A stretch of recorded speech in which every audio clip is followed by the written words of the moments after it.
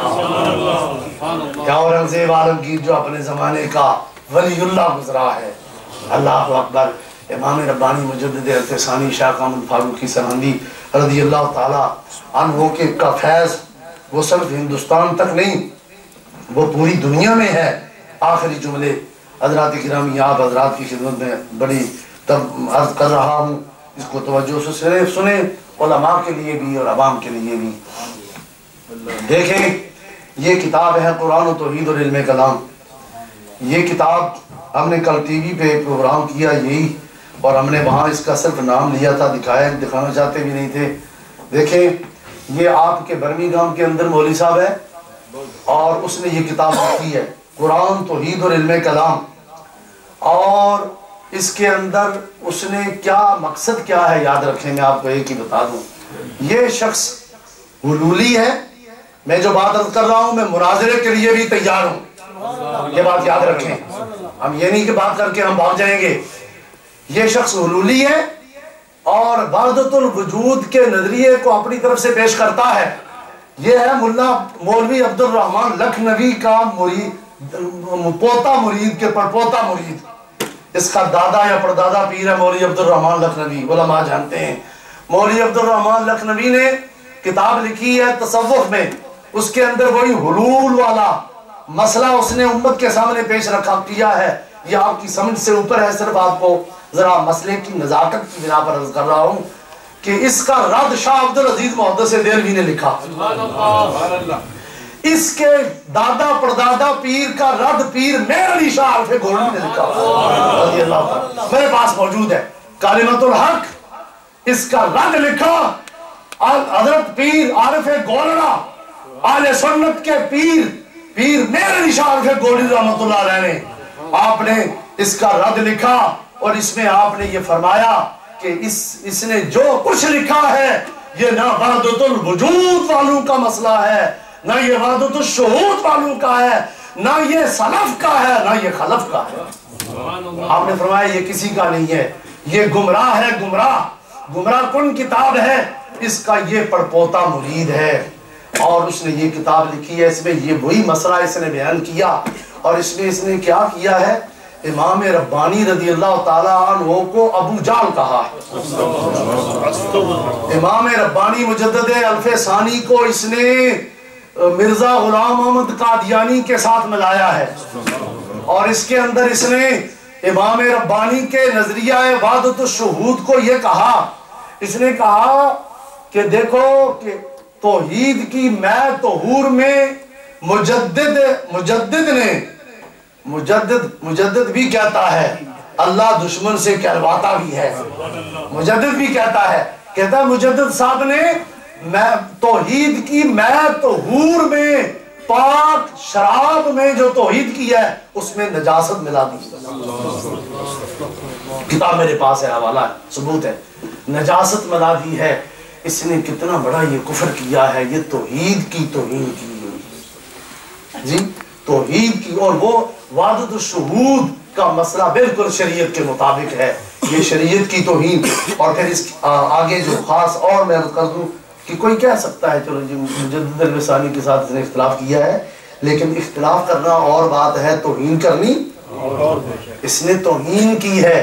اس لیے فقط یہاں تک بات رہے تو بھی ہم کہیں گے ایسے شخص کے پیچھے اہل سنت کی نماز نہیں ہو سکتی، اہل سنت کی مسجد کا امام نہیں ہو سکتا۔ اور آگے جو بات ہے وہ سنیں، اور پھر اس پر علماء بھی تشریف فرما ہے۔ یہ لکھتا ہے کہ اللہ تعالیٰ کے مستجمع جمیع صفات کمال ہونے کا مطلب یہ ہے کہ خیر اور شر اور حسن اور قبح سب اپنے جملہ انواع و اقسام کے ساتھ اس میں جمع ہیں۔ جی اور وہ کہتا ہے یعنی کہتا ہے کہ اس میں صرف خیر ہو اور شر نہ ہو. اس نے کہا کہ یہ دونوں اس میں جمع ہے, کمال اس میں ہے کہ اللہ میں خیر کے ساتھ شر جمع ہو. کہتا ہے یہ کمال ہے, اور اس میں نقص ہے کہ اس میں خیر ہی خیر ہو شر نہ ہو.